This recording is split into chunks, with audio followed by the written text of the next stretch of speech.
Hi friends, rising star ट्युशन्समध्ये आपल्या सर्वांचे खूप खूप स्वागत।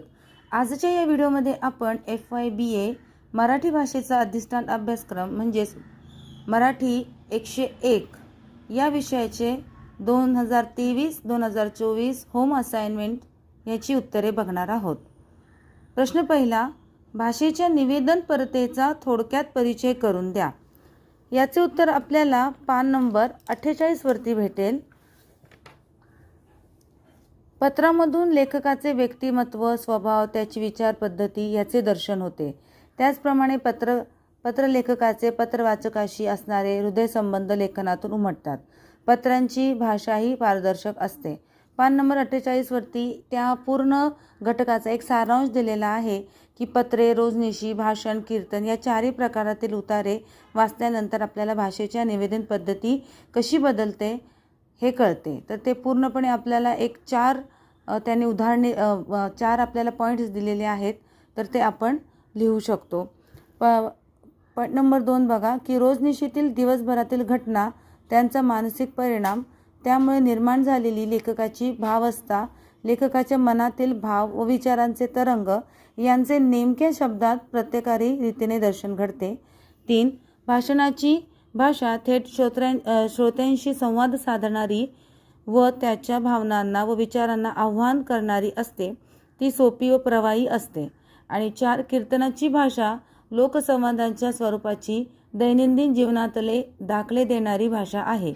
तुकाराम, कबीर यांच्याविषयीच्या लोकविश्वासाचा आधार घेऊन संतांची वचने हे वेद प्रमाणांच्या तोंडीचे समजून त्यांचे अभंग, दोह यांचा प्रमाण म्हणून निरूपणात वापर करण्यात येतो। कीर्तनाची भाषा ही लोकसंस्कृतीची भाषा असते। तर आता या प्रश्न पहिल्याचं उत्तर आपल्याला पान नंबर 48 वरती भेटेल आणि तो पूर्ण आपल्याला 1 ते 1.5 पेज, अगर 1.5 नाही पण भरलं तरी 1 तरी पेज लिहून आपण ते लिहून देऊ शकता। आता प्रश्न नंबर 2 बघा, सर्जनशीलतेची संकल्पना स्पष्ट करा। सर्जनशीलता, आता याचं उत्तर आपल्याला पुस्तक 3 बघा, त्यामधलं घटक जे 1 आहे, तर पान नंबर 1 वरती आपल्याला भेटेल की सर्जनशीलता म्हणजे काय। तर सर्जनशीलता हा शब्द जो आहे हा शब्द संस्कृतमधील सृज या धातूपासून तयार झालेला आहे। सृज म्हणजे काय, तर निर्माण करणे, त्यावरून सर्जनशीलता हे नवे निर्माण करण्याची शक्ती ठरते। काहीतरी नवे निर्माण करावे असे आपल्याला वाटत असते। नवे घडवण्याची इच्छा व शक्ती सर्व माणसांजवळ असते असे मानले जाते। काहीतरी घडणे, नेहमीचे घडणे यापेक्षा या क्रियेत नवे घडणे हे महत्त्वाचे असते। तर हे पान नंबर आपल्याला 1 आणि 2 यामध्ये आपल्याला त्यातले जे IMP जे पॉईंट्स आहेत ते आपण लिहून आन्सर पूर्ण करू शकतो। प्रश्न नंबर 3 बघा, व्यवहाराची भाषा व साहित्याची भाषा या संकल्पना विशद करा।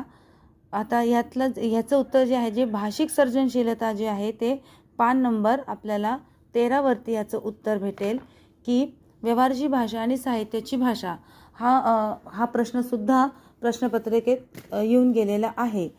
भाषेच्या वापराचा हेतू व स्वरूप यावरून व्यवहार भाषा आणि साहित्य भाषा असे भाषेचे वर्गीकरण करता येईल। व्यवहार भाषेत वक्ता आणि श्रोता यांच्यात थेट संप्रेषण असल्यामुळे मुख्यार्थ प्रधान भाषा वापरली जाते। या संप्रेषणात एक वाक्यातून एकच अर्थ व्यक्त होत असतो। या उलट साहित्याच्या भाषेत एक वाक्यातून अधिक अर्थ व्यक्त होऊ शकतात। कवी, लेखक भाषेचा वक्रोक्तीपूर्ण वापर करीत असतो, त्यामुळे ही अनेकार्थता असते। उदाहरणार्थ, मी नक्षत्रांच्या माळा केल्या, मी नररुंडांच्या माळा केल्या। आता या काव्यपंक्तीचे निरीक्षण करा। आता यामध्ये बघा की व्यवहार भाषेत आपण मी फुलांच्या माळा केल्या असे साधे सरळ एकच अर्थ आहे, परंतु कवीने नक्षत्रांच्या माळा केल्या असे जे आहे ते वास्तवात शक्य नाही। अशा अद्भुत वाटणाऱ्या रम्य आशयाचे सूचन केलेले आहे। तर आता आपल्याला याचं उत्तर पान नंबर 13 वरती भेटेल की व्यवहाराची भाषा आणि साहित्याची भाषा जे आहे यातलं जे फरक आहे आपल्याला लिहिता येईल, याची संकल्पना लिहिता येईल। प्रश्न नंबर 4 बघा, वैचारिक लेखनाची संकल्पना स्पष्ट करा। आता वैचारिक लेखन याचं जे उत्तर आहे हे आपल्याला पान नंबर 26 आणि 27 वरती भेटेल आणि त्याची जी व्याख्या आहे ती आपल्याला पान नंबर 43 वरती भेटेल की वैचारिक लेखन म्हणजे काय, की ज्या लेखन प्रकारात विचार प्रकटीकरण, विचार मंथन, विचार समर्थन यांना महत्त्व असते असे लेखन म्हणजे वैचारिक लेखन होय. आता याचं उत्तर ज्याप्रमाणे मी तुम्हाला सांगितलं की विचार प्रकटीकरण, तर आता हे पान नंबर जे आहे 25 आणि 26 वरती, तर यामधलं आपल्याला मेन जे पॉईंट आहेत ते आपण वाचून त्याचं उत्तर ते पूर्ण आपण करू शकतो.